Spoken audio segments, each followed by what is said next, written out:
Okay, so this came up on my feed, not this one, but uh, Hassan talking about this one came up on my feed. And I wanted to go over this without Hassan's commentary because Hassan will say what he's going to say, but I don't want to take my points from somebody else. So I'm going to go over this, which, Lord help me if I can get through 11 minutes or 12 minutes of Ben. But yeah. So what I can tell you right off the bat is this is going to annoy me because he's going to talk to children about fairly complicated subjects, and he's going to give the most boiled down, unchallenged version of conservative explanations for these things to like, and these aren't even like 14-year-olds or like 12-year-olds who have the ability to or have been taught to some degree what he's going to talk about and then have the ability to challenge them. No, these are like 8-year-olds.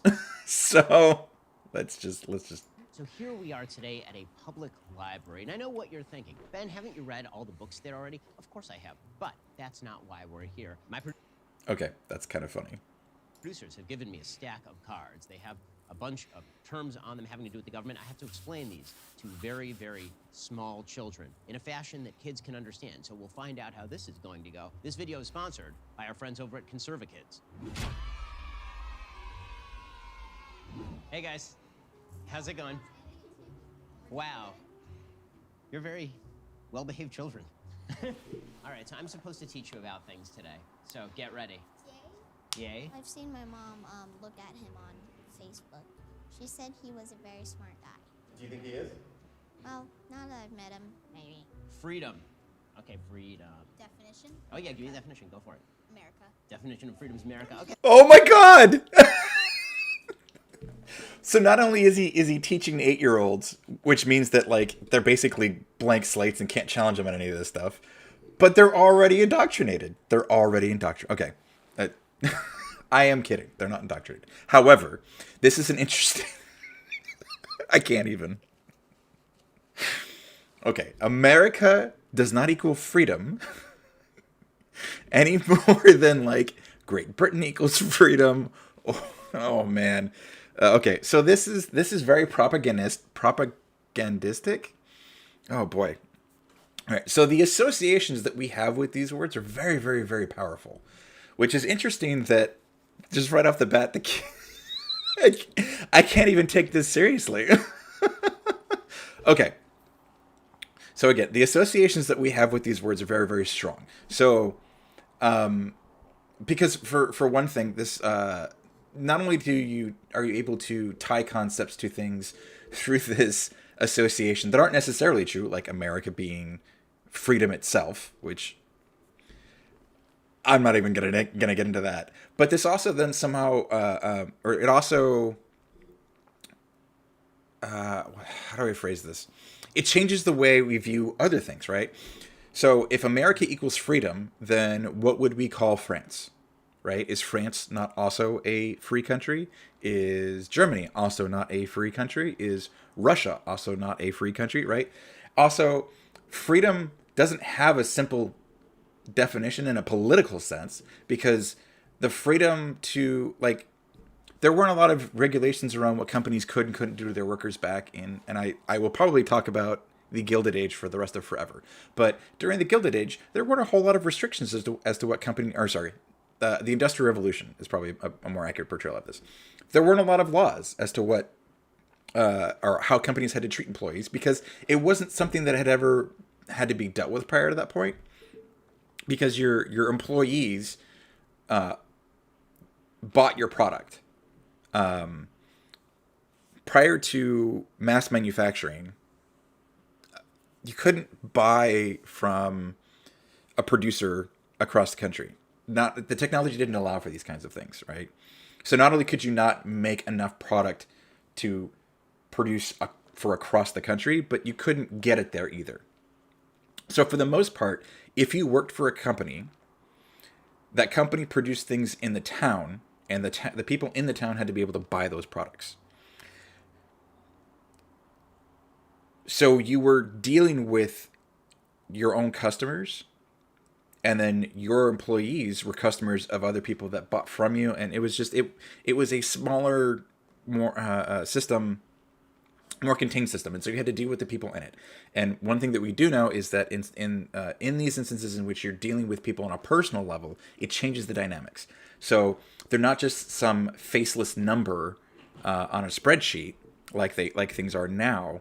It's literally your neighbor's kid who works for you, or it's the couple on the other side of town that work for you. But you like deal with them. Not only do you deal with them on a daily basis, but you also deal with their kids on a daily basis outside of work environment. It changes the dynamics, right? But secondly, the other part of this problem is that freedom itself as a word has one definition, but freedom within a political sense is a very different definition. Because if I am allowed to do whatever I want, that limits that what I can do has the ability to restrict what you can do. Which is why there are codified laws so that we all operate off of the same foundation, so that my freedoms don't infringe on your freedoms. So, oh boy, here we go. That's actually okay. I kind of like that. I'm with you, America. Okay, so freedom is not the ability to do whatever you want. Freedom is the ability to make good choices and have those pay off. A lot of people kind of think that freedom is you get to do what you want. So if you want to run into a tree, that's freedom. Eat. Yeah, exactly. You shouldn't eat people like that. You don't have freedom to eat people. Cannibalism is bad. I forgot what that's called. It's called cannibalism. My mom and dad told me I was gonna meet Ben Shapiro. And did you know who he was? Nope. Government. Okay, so who has an idea about government? Wait, that's it? The freedom is the ability to make good choices and have positive consequences? I mean, I understand that these are very little kids, but like that's all right. Well, Go for it. Government is what takes all of your money and gives you very little in return. That is not true. okay. Government is not the people that you put into, or the people that you elect to make sure that we're all following the same rules. Government is not the mechanism through which we make decisions as a huge population, so that we don't make unfair rules. Like that, government is literally just the mechanism through which you pay taxes, and that's it. That's what government is. Okay. Okay, that's I mean, it's kind of true. It depends on the kind of government. Yeah, that is what taxes are for, but taxes are theft, children. The reality is that Okay, wait. So he's not understanding that he's talking to 8-year-olds. Taxes are theft. Wait. So you're really going to tell these kids that the things that their parents have to pay every time they make a transaction and every time they get paid, on top of property taxes and other things, is just the government stealing your money? No further explanation? You're just going to leave that with these 8-year-olds as a foundational concept to their understanding of government? Because it doesn't sound like these kids have been taught a whole lot about government. They are 8-year-olds. Like, is necessary so that people don't hurt each other, so that people don't murder each other. Right, so people don't eat people. That's right. You do need a government to prevent people from eating people. Okay. The Constitution. Who knows something about the Constitution? Anybody heard of the Constitution? Anybody heard of the Constitution? Heard of it. Okay, so the Constitution. Okay, the Constitution is the document that lays out the list of rules for what the government can do and what the government cannot do. So the Declaration of Independence is 1776. So right as we're founding the country, right as the founding fathers are founding the country in the Revolutionary War, we fought a war against Great Britain in 1776. Okay, maybe you do know a lot. What was that? Okay, maybe you do know a lot. And talk fast. Yeah, I do Yes, talk very fast. fast. But you guys can keep up. You're young. I do run pretty fast. I'm sure you do. I mean, run super Let me tell you, I don't worry about talking too fast with kids because my kids wipe me out. My kids tire me out. Okay, the president. Oh, Okay. Oh, Who oh, knows who the Biden. president is right now? Biden. Yeah. Joe Biden. That's right. Unfortunately, Joe Biden. okay, that's all you need to know to tell what political leaning these kids' parents have is unfortunately Joe Biden. Like, I don't like Joe Biden either, but I wouldn't say, unfortunately, Joe Biden is the president, right? Especially when I'm, like... I don't have kids of my own, but I feel like we have to be very, very careful when we're teaching kids about morality, because of my personal belief that morality is subjective. And you don't want them just parroting what you say. and this is a major problem with their education system as a whole, is rather than teaching them how to arrive at a conclusion through a sound method, whether they reach the right conclusion or not, we just teach them to regurgitate the quote-unquote correct answers. And this is fine if you're giving out factual information, like what year did the Revolutionary War happen? What day was the whatever thing signed, right? Like if you're just giving out literal factual pieces of information that are dates and times, names, places, that's fine. But one, what does that teach you, right? So what difference does it make when the Constitution was written versus why did they want to, or why did the founding fathers want a different form of government? Why did they have to fight a war to create the different form of government? What were the ideas that they were trying to put onto paper that they felt made a fair government, right? Like none of that's discussed. It's just like, and this even goes back to when I was in school, right? I was never taught what's the background behind these things? What are the decisions that were made that led to these things? It was literally just like, what year did they write the Constitution? It's like, who cares? Who cares? That's not the important information that they need to get. Like, yes, you need to understand history, but the exact dates of history are unimportant.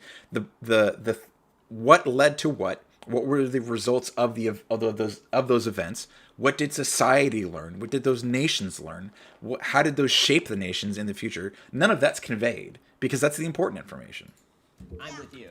And it's also easier or harder to get not just children but even people to understand, because that's where you get into gradations of this information. So Unfortunately, Joe Biden. Yeah, I know. Yeah, Trump, Yeah. he is the best. He was better. Don't insult the president because he will come and attack you. Whoa. Hey now. Yeah, he's way off base about that. Taxes. Okay, do you guys like... Wait. We're not going to explain what the president is? We're just going to name who it is, and then we're going to show video of the kids crapping on him because their parents don't like him? Oh. Fees that you have to pay for your houses. Well, yeah, it's not, there is... And air conditioning and solar. Right, you have to pay taxes on, like, everything. Yeah. Like, everything. Except electricity. not on your income in Florida, because Florida's amazing. Right, so taxes are, the government takes a part of the money that you spend, or the money that you earn, or the property value of your house. On useless stuff. What about debt? Mostly, yes. I mean, they're supposed to spend it on things like the police. They're not supposed to... Okay. All right, I'm going to let him finish this. Random projects or silly things that they have in their head, and they tend to spend it on kind of silly things very often. But as you get older, you will realize how little you like taxes. Taxes are very, very annoying. I already think they're Alrighty. Okay, so let's not explain to the kids that taxes are the mechanism through which the government receives funding to pay for things that it's supposed to give its population. All right, and this is the major reason why people have problems with taxes. If you got something useful out of your taxes, how much of a complaint would you have that they take 30% of your paycheck, 50% of your paycheck, 10% of every time you spend money, right? If your roads were paved and didn't have potholes all the time, and your traffic lights worked, and we had public transportation that ran on time with reasonable routes, if we had public housing for people who couldn't afford it, or who had lost their job for whatever reason, there are all these things that the European countries take for granted that are part of a social safety net that we don't have, which is why we have low income taxes.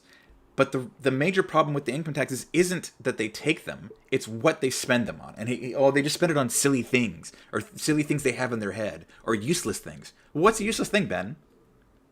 Is a road a useless thing? Because that's what your taxes are supposed to get spent on. Is the army a useless thing? Because that's what your taxes get spent on. Right? And again, these are 8-year-olds, so I'm not expecting them to go into an exceptional level of detail. But he's just telling taxes are bad, and it's the government that does this, without an explanation as to why. Okay, he does give an explanation, but he gives a crappy explanation. Oh, they just want to spend it on silly things. Just because you think they're silly doesn't mean they are, Ben. For some people, Ben thinks something like unemployment is silly. I was on unemployment recently. I don't think it's silly. It was very crucial to me in that moment of my life. Like, this is so... Let's see what else. Yo, Quantitative easing. what? Wow, who put this one in here? What is that? All right. I almost feel like I should skip this one because this isn't something... Like, this is difficult for adults to understand. Are we really gonna do this? We could do this. Okay, so No. yeah, I know. I'm with you. Everybody's laughing. The reason that they're laughing is because this is super duper complicated. You know what a dollar is, right? Y'all used dollars before. How about Monopoly money? Have you guys ever played Monopoly? Right? Okay. My mom and dad in it. If you guys went to the store with Monopoly money, could you buy anything? No. No, you couldn't. Why not? Because it's fake. Because it's not real money. There is an agency of the federal government. It's called the Federal Reserve. Okay, the Federal Reserve controls how many dollars are out there. If they just print a bunch of dollars and then they just give you those dollars, it turns out they didn't make you rich. All that happened is that your dollar now doesn't buy as many things. If the Federal Reserve... That's not how quantitative easing works. Because the government determines the value of that dollar. The same agency that prints that dollar says how much that dollar is worth. And also has another control mechanism, which Ben loves to talk about, inflation. It also controls the interest rates in which the money is loaned to banks. Like, again, I understand he's explaining this to 8-year-olds, but he's just... Like, this is the most ridiculous explanation of these things to make these kids hate these, think these concepts are stupid, because he doesn't like them. And this is not at all an accurate portrayal of what quantitative easing even does, which means either Ben doesn't know what it does, or he's just lying about, well, whatever. just makes $1,000 and gives it to everybody, you can't buy an ice cream bar with $1 anymore. Now the ice cream bar is going to cost like $1,000. Okay, that's what quantitative easing is. Can you explain to me the concept of quantitative easing? Go. I forgot. So guys, you just learned more than you will in all of college about how the government works. So one of the questions that I... Okay, this is an ad for the stupid conservative kids thing, which I'm going to skip over. But, he brought up college, right? So I love that the right talks about, like, oh, college brainwashes the students into believing the same things that the communist liberal professors believe in. What are you you're talking to 8-year-olds about governmental concepts. Are you telling me that 8-year-olds are less susceptible to propaganda than college students who've at least been able to form their own ideas on concepts like this? And this is the annoying part about the college brainwashes people. Okay, first of all, if we taught critical thinking skills rather than information regurgitation in elementary and middle school and high school, those people are a lot less susceptible to brainwashing because they know how to reach a conclusion given information rather than just knowing how to spew said information back. Additionally, if it's brainwashing to teach what we teach college kids, how is it not brainwashing to teach elementary school kids and up to high school kids? Because if you can brainwash college kids and you can brainwash anyone younger than college kids, how is this not brainwashing? Right? It's funny how this only ever applies to ideas that they don't agree with. And what's their solution? Oh, their solution is to defund the publicly funded colleges, so that they're teaching college needs to be something that everybody pays for out of their own pocket. Okay, except I don't know what economics classes you take in college, Ben, but they don't teach communism is a better economic model. They don't teach socialism is a better economic model in college. So, where's the...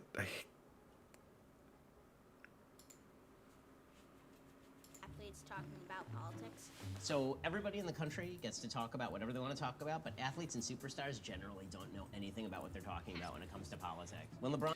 Neither do you, Ben.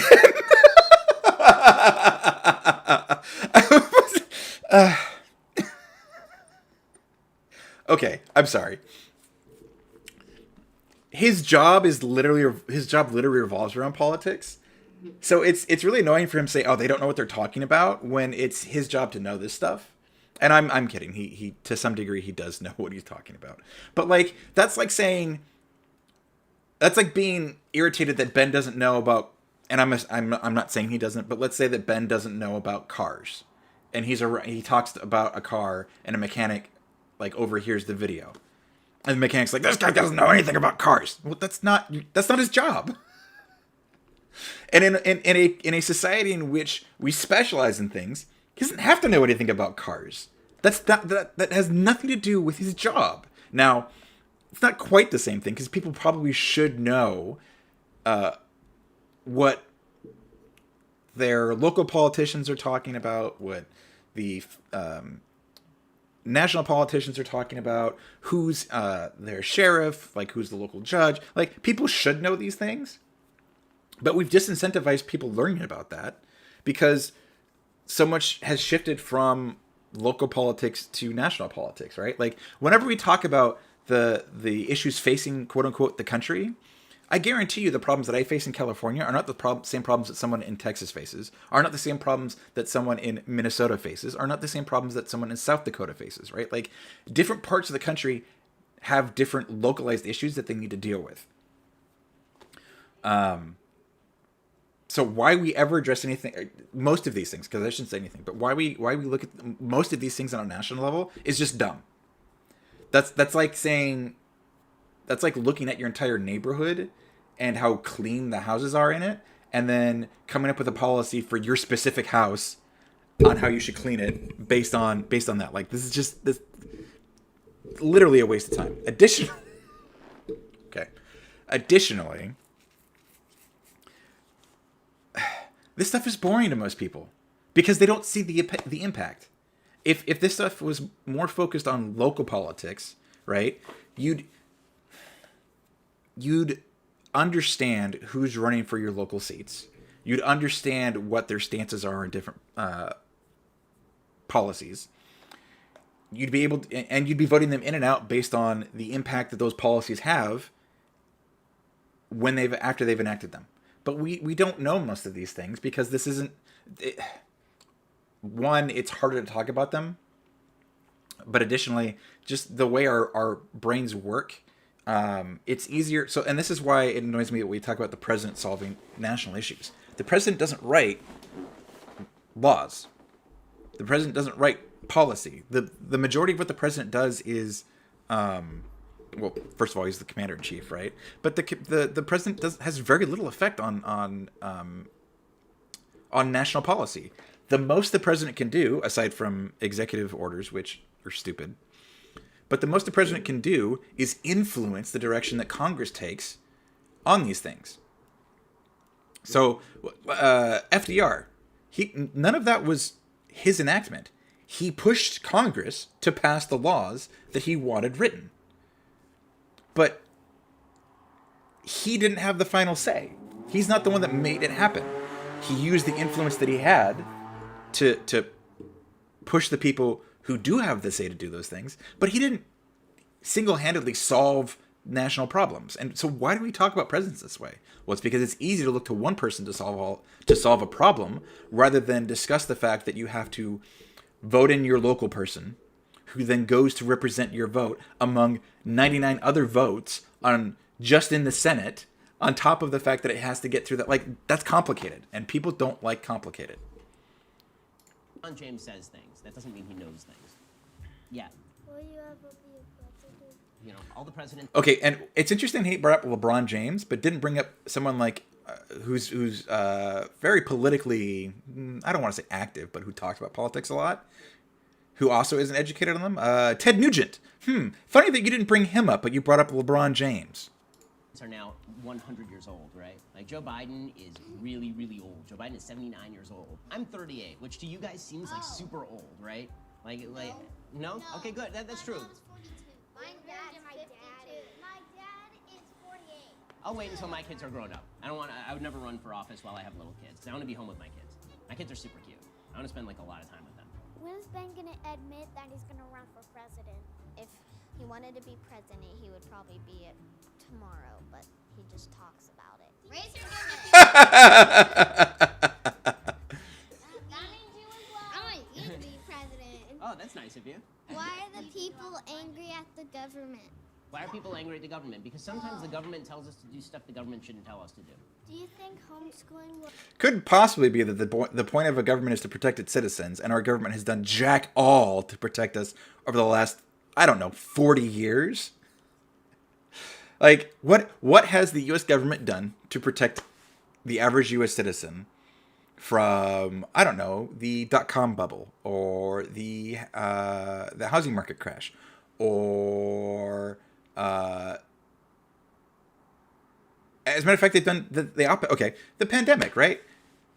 An easy solution. So they wanted people to stay home, which means that most people wouldn't be able to work. And the only reason that a lot of people can work now is because the companies adapted and used, the technology that was available. But when they first initiated the whole lockdown stuff, working remotely was something that was that was incredibly rare in the professional world. And there are a lot of jobs that can't work remotely, but they wanted people to stay home. So what did they do? Nothing. They did literally nothing, aside from mandates that non-essential businesses close down. Which, by the way, if your business is your livelihood, that's essential to you. Which is why so many businesses, I don't want to say lied, but pushed the boundaries of what was essential, right? Because the income from those jobs are essential to the people working them. On top of the fact that there aren't a lot of companies that can afford to not operate for any period of time.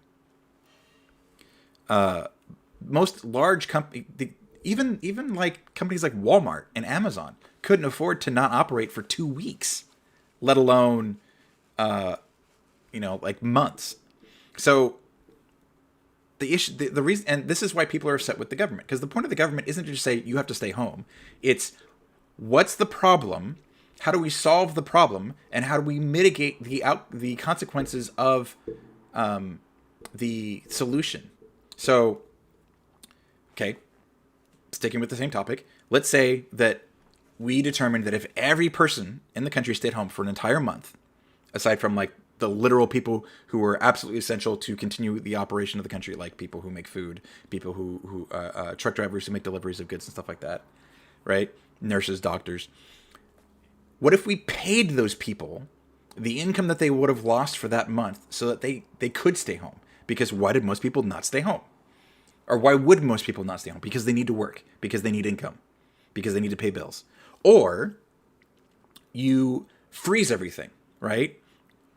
Companies don't. You're not charged for electricity. You're not charged for utilities. You're not charged for your rent. All of it. Everything just gets frozen for a month, right? That would also solve it.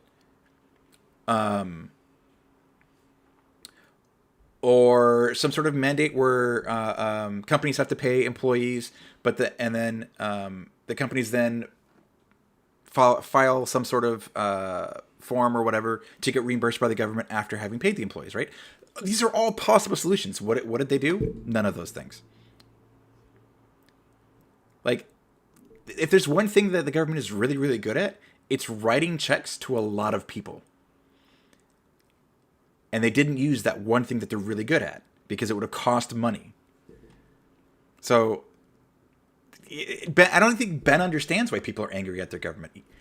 He knows why he's angry at the government, but I don't think this reflects the sentiment that most Americans have in the first place. And that's just how it presents itself, right? Because people can be angry at things and not understand why they're angry at them.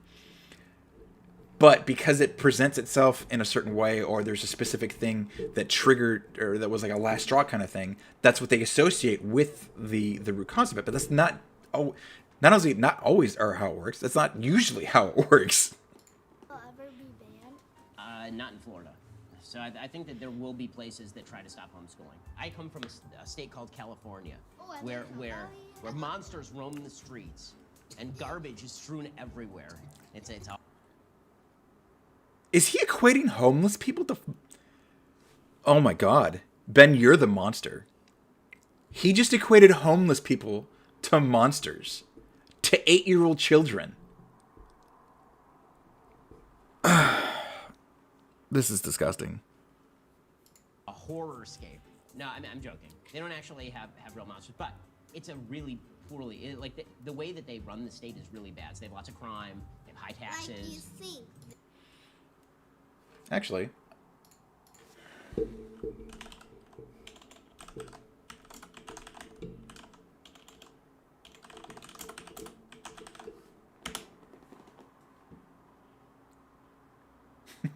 Okay, let's just go with violent crime.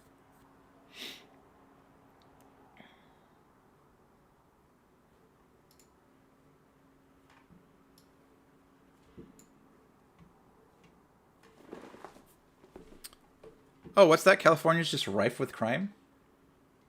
Well, that's interesting, Ben. It's not even the darkest color on the map.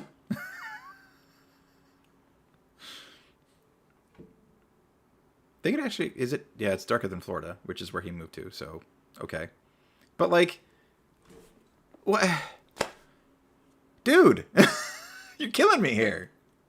What do you mean it's rife with crime? It's not even the, and it's not even the. It's not just not the darkest color. It's not even the darkest color by far. It's like the average. Plus, it's a huge state. Like, the only ones that are bigger are what? Texas and Alaska? It's also one of the most populated states. Because, like,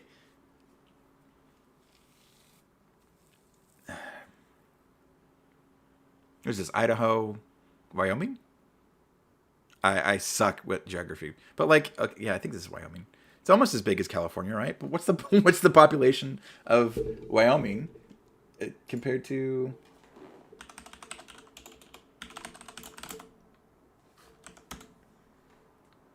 Okay, population in California is basically 40 million.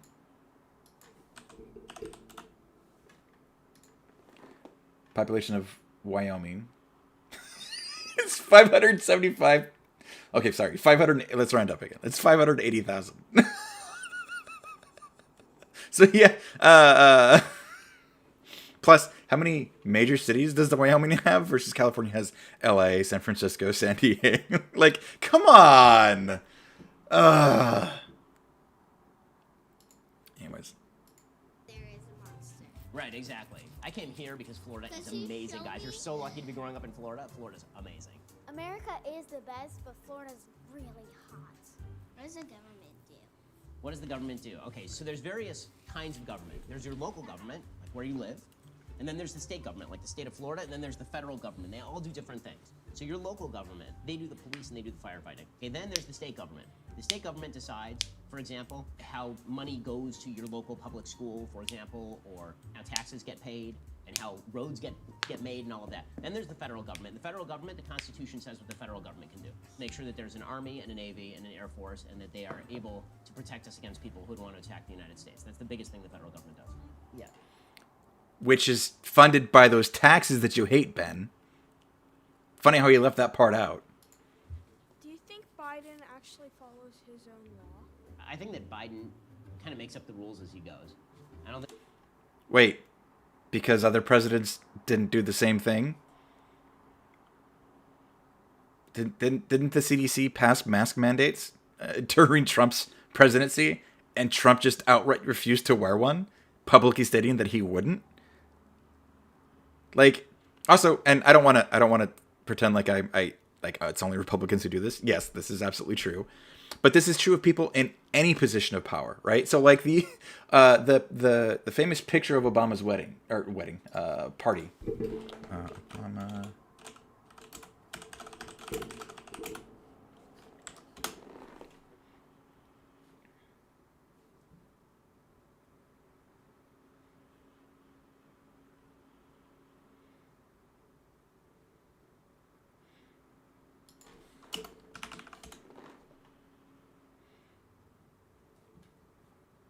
Was it a birthday party? I'm not seeing pictures of it.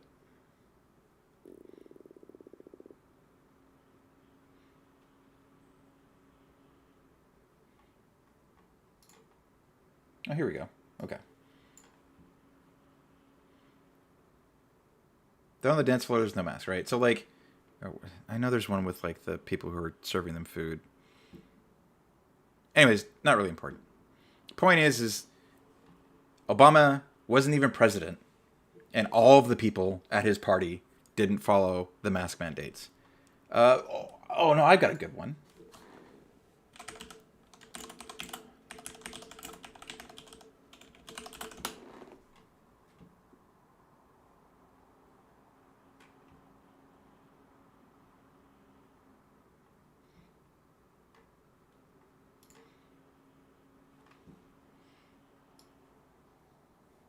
Paramount Plus? Oh, come on. I just want to... Let's do this.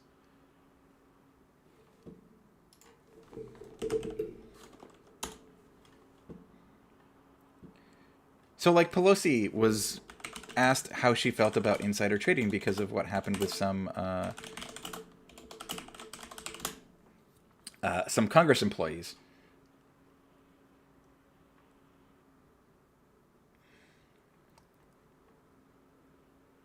Please tell me. I just need, like, a couple minutes.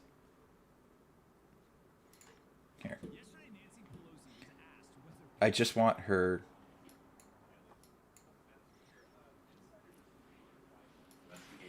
Finding that 49 members of Congress and 182 senior congressional staffers have violated the Stock Act, the insider trading law. I'm wondering if you have any reaction to that, and secondly, should members of Congress and their spouses be banned from trading individual stocks while serving in Congress? No, I don't know to the second one. We have a responsibility to report in the stock, on the stock, but I'm not familiar with that 5-month review, but if people aren't reporting, they should be. Yeah. Because this is a free market and people, we're a free market economy, they should be able to participate in that. What? So, the body that she oversees writes laws as to why employees of a company who have information that would give them an unfair advantage in the stock market can't trade those stocks based off of that information. But she has no problem with Congress or people who work for Congress who are privy to the laws which govern that stock market. She has no issue with them trading. She doesn't even understand why the laws that they have are the laws that they have, right? And this is just all across the board, right? They all believe that the rules don't apply to them because they are in a position of power and a position of authority.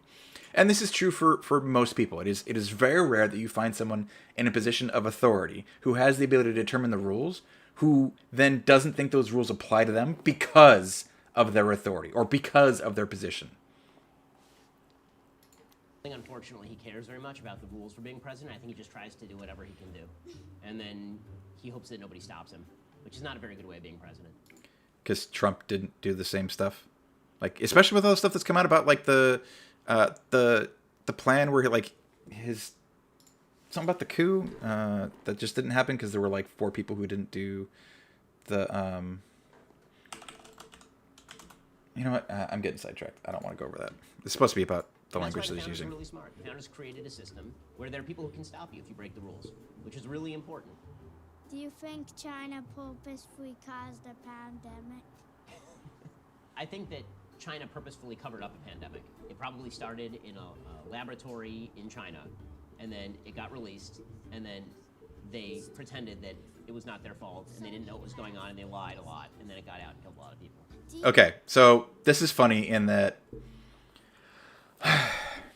So he's actually saying both things at the same time if you listen to that answer. So they purposefully lied about the pandemic, but didn't cause it. But his explanation for that is that they created it in a lab, and then it leaked from the lab, and then they lied about... Well, but wait, Ben, if it was created in a lab, is that not purposely creating a pandemic? Like, yes, it was not their intention to release it in their country, but that doesn't mean that based on your reasoning that they wouldn't have released it and caused a pandemic intentionally elsewhere. Additionally, last I checked, the lab leak theory was pretty much squashed. My understanding was that there are a lot of specialists who thought that this could have been created in a lab, and then actually got to examine the actual disease and determined that it isn't possible for this to have been created in a lab. That was I've read stories about several experts who thought this until they actually got their hands on it, and their team was able to examine it and determine that wasn't the case. Which is funny how this narrative continues, despite the fact that like this is basically a bunked theory from literal experts, literal virologists who said no, this isn't. You can't This could not have been man-made. Which, to my understanding, is because there are certain markers.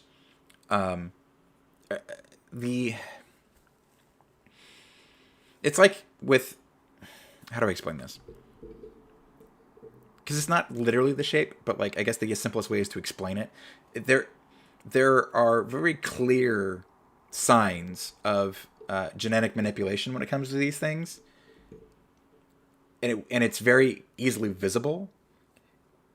In that, like, yeah, I can't really think of another way to explain it other than like the shape of them clearly demonstrates that it is man-made or it's not man-made, that it's been tampered with. And I don't mean like literally like the shape. I just mean like the genetic sequencing.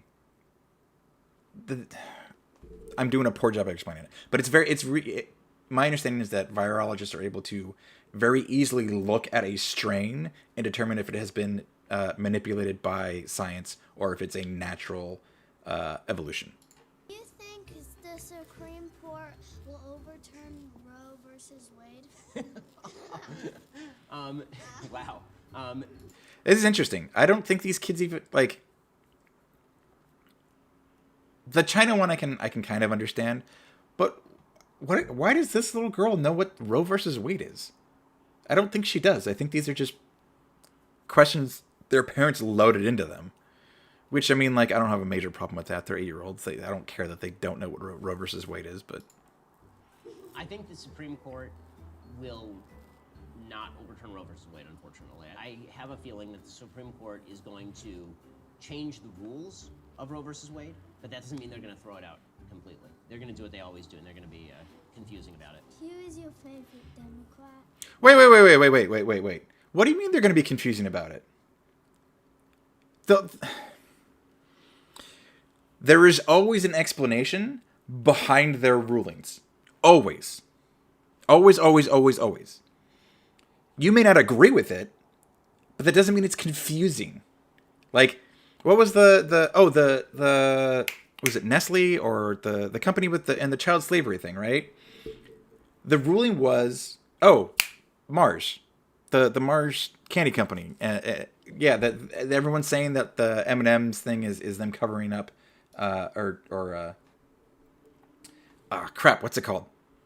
Trying to draw attention away from that suit, but the suit was ruled on. Oh, hey, Bloom, sorry, I actually had this the screen produced or covered up so I couldn't see. I don't know how to count myself lucky. Found out about Ben Shapiro like 22.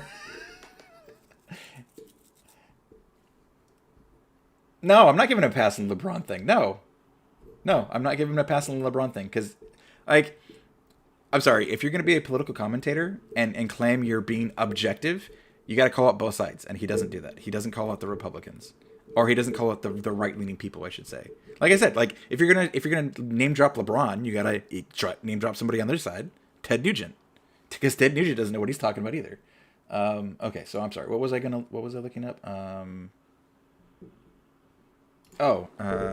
Mars Company, child labor. Here we go.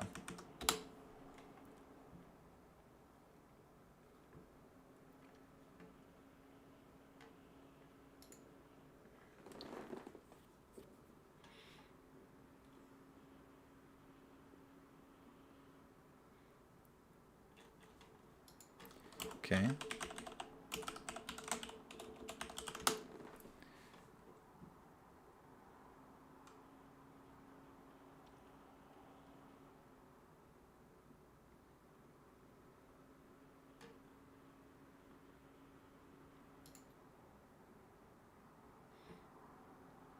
Oh, Supreme Court blocked it. Okay. I don't know. Here, I'll just show you guys this. Group says both companies perpetuated that slave trade to keep cocoa prices. Court ruled 8-1. The group has no standing because the abuse happened outside the U.S., but it stopped short of definitive ruling on 10th century law. Companies argue the case should be made against traffickers. Decision by Justice Clarence Thomas. Who fought chocolate firms for years, cited on the budgets. Okay, so my understanding so I didn't know they blocked it, but the explanation that I heard was that because yes, the cocoa was produced with child labor, but it wasn't Nestle itself that paid for the labor. They basically had a third party contractor, and the third party contractor was the one who decided to engage in child labor. And so the ruling of that was that that all companies have to make a good effort to look for companies that are breaking those kinds of laws. And so while and the reasoning is that they're not directly responsible for the employment of those children, therefore they didn't break any laws. That makes perfect sense. Now, I don't know if I agree with that ruling because this is a multi-billion-dollar company we're talking about, and quote-unquote due diligence. What does that mean, right? I think they should actually, and I think, I was gonna say it, I think that they should have been fined. I think they should have been fined a lot. And the reason why is because why do we have rules in the first place, or why do we have punishments for rules? Well, you have rules because you want everybody to follow them. So why do you have punishments? Well, you have punishments to demonstrate this is what happens when you don't follow them. And the punishment has to be severe enough to encourage the following of the rules. And this is why I'm against fines that on most things for companies, because companies don't care. If they can make more money, if they can make more profits than they can off of what, even if they get caught, and then if they get caught, then if it gets ruled in court that they did the wrong thing, what are the fines? Right. So I've talked about this before. What company was it with the opioid crisis? Opioid crisis.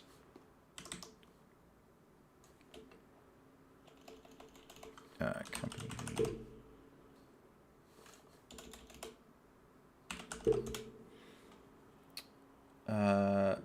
Purdue Pharma. Okay, so what did Purdue Pharma? Was it settlement? No. What do they call that?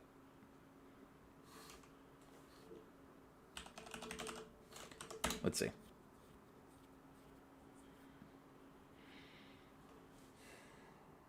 Okay, penalties. So I'll just bring this over again.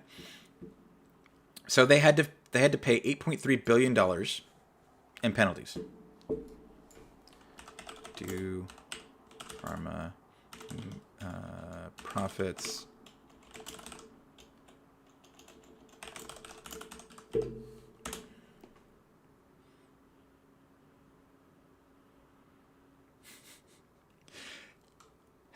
$2.3 billion in 2010. In 2010, they made $2.3 billion. Right? So let's just say this just tracked for those multiple years.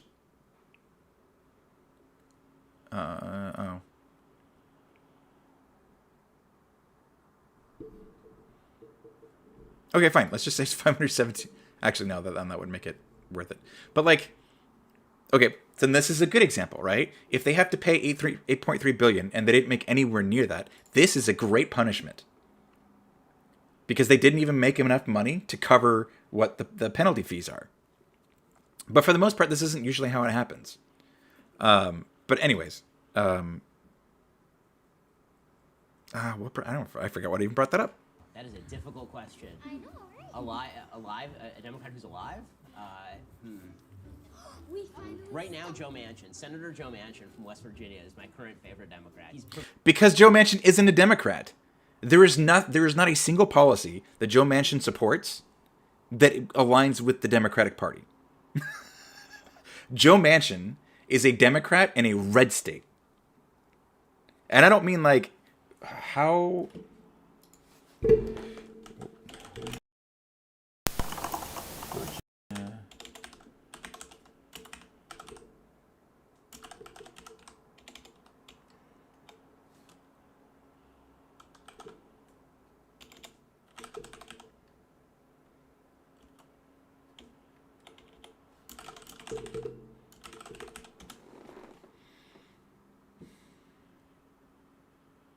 It's like a plus 10 or something like that. No, it isn't more than that.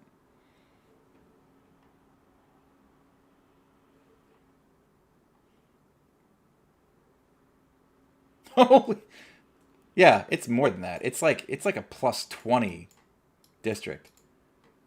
So like, calling Joe Manchin a Democrat is like calling. Oh, do I have an equivalent? Who's a Republican who's not? Oh, no. Yeah, I don't have like an equivalent. I don't have a Republican who like pretends to be a Republican, but is really from a really blue state, and like more aligns with like the Democrats. Doing a lot of bad things. Which, by the way, it's funny that like there's not a very big distinction between the Democratic Party and the Republican Party, anyways. Like, they both have the same basic fiscal policies. They both have the same basic view on debt and deficit. Basic view on foreign policy as far as like where we can intervene. Like, Think we can have a stable government again? I mean, I think that the government is still pretty stable, is the truth. We should be grateful to live in a country where the government is this stable. The truth is that if you look at history and if you look at all other countries, there are a lot of countries that really don't have a stable government, and it's really difficult. We're so lucky to live in this country. We really are. So as much as I am blown away by that response. I would not have expected that answer from him on that question. we have problems here in the United States, this is still a fabulous, fabulous country, and we should all really be grateful to live here. And that I guess is the thing that I would say to all you guys. You guys you're gonna live like for a super long time, and you're gonna get to see all sorts of amazing things happen in the country. And the most important thing to remember is the harder you work, the better your life is going to be. The better the decisions you make, the more responsible you are, the more you help other people, the better your life is gonna be. In this country, which is the best country in the world, if you make great decisions, you're gonna have an unbelievably awesome life. You're gonna make a huge difference in the world, and you can make the world a better place. Okay, let's just ignore the fact that something been going weird with Mike. There's like, yeah, I keep like hitting it and then it, like I just did this. I'm messing with I'm playing with it because I'm nervous, but it's what are they called? Like the wings or whatever, the things that like you tighten.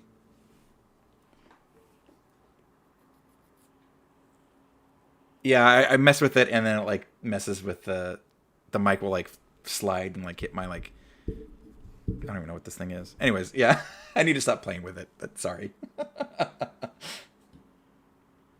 Oh, that's what I was gonna say. So let's just ignore the fact that the greatest determination of your, hang on, I'm just gonna type this up. Greatest determining factor of personal wealth in U.S.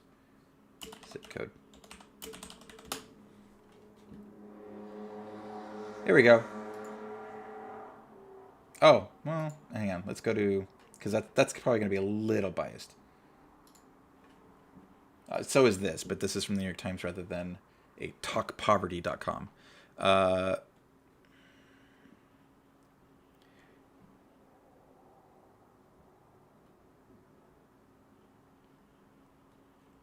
You know what? I want the study. Let's not do that. What's the study?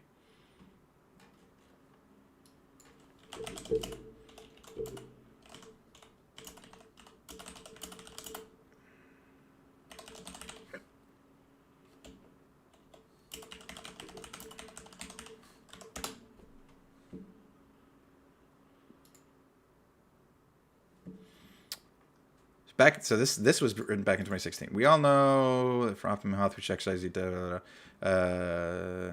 research led by Stanford economist involving anonymous data showed the 5%. What? This isn't what I was looking for.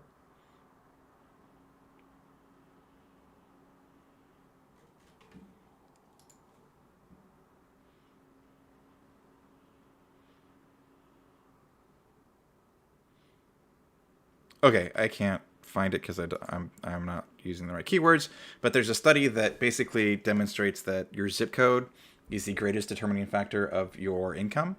That you can literally determine someone's, or you can not determine completely, but you can, with a high degree of accuracy, you can determine someone's lifetime income based solely on their zip code. So no, and this is the problem, right? Is this belief that we still live in a meritocracy? Because the reality is to some degree that is true, right? Like, this still technically applies, that you can have a good life if you make the right decisions and if you're responsible and you make good choices. But that, yes, I do know yeah, sorry, I need to work on like not messing with it. The problem is it's like right in between me and my monitor, and if I don't have it at the right position, it messes with my view of the screen. Anyways, but yeah, so this is like, he's technically correct that this still applies. It just doesn't apply, A, universally, and B, it's not even the most common outcome, right? It's actually the opposite, that it's rare that just by working hard, you get ahead in life.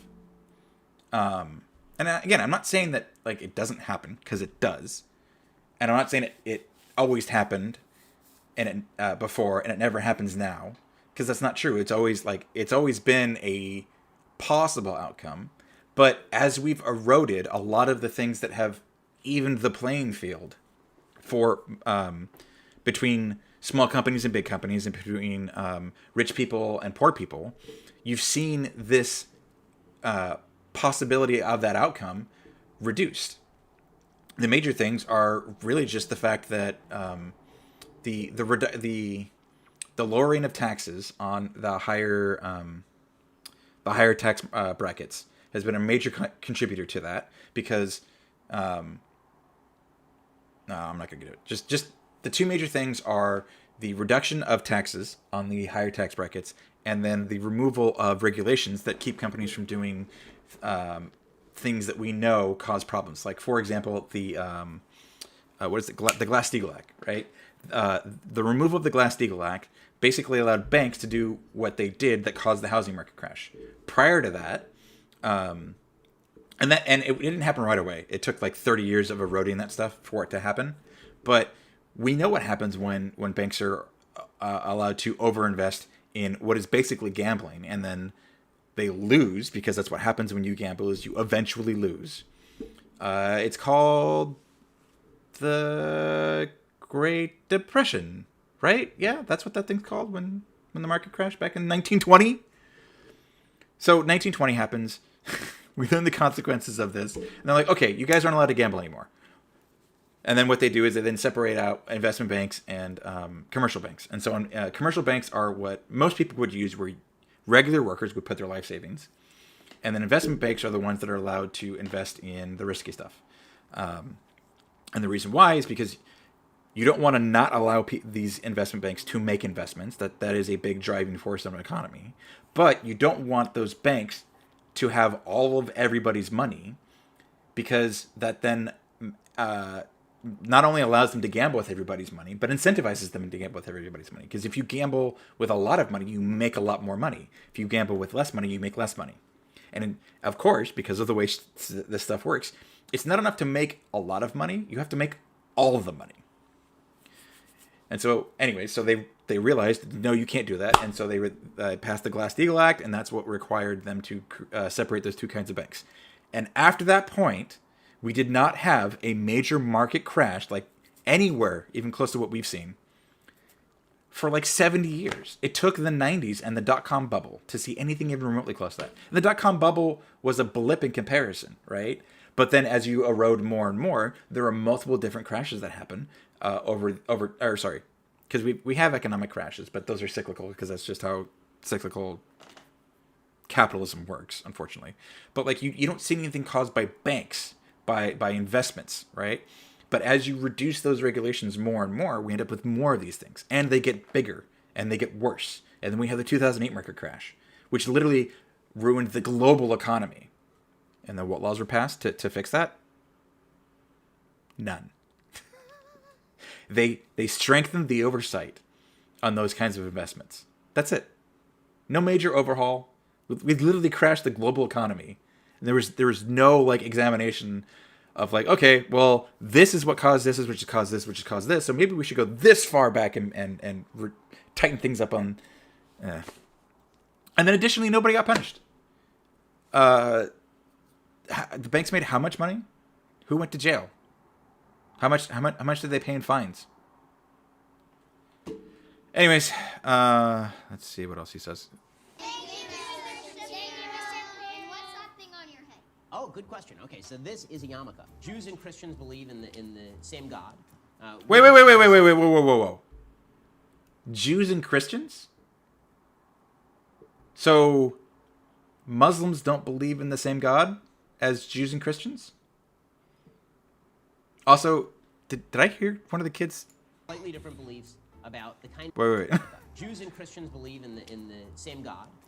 We just have slightly different beliefs.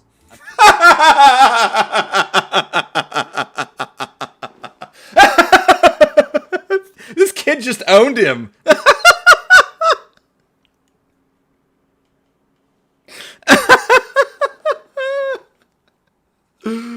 Oh my God.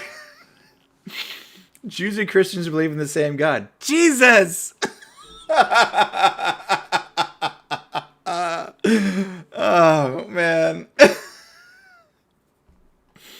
I'm just gonna leave. Oh boy. About the kind of stuff that we have to do that God says that we have to do. So what this means is that Orthodox Jews who keep a lot of commandments, we keep this on our head, right? In the Bible, when it talks about the Israelites, that's the Jews. So the Jews eventually, now we're their descendants. So we keep the yarmulke on our head to remind us that God is around us at all times. So we should make good decisions, basically. Alrighty, guys. Well, you can go enjoy your day now because it's all over. Okay, that's all I. There wasn't a whole lot of language analysis on this one because he's talking to 8-year-olds, but this was good. I love. This is a great way to end it. Is that kid owning him on the Jesus? Oh, so good.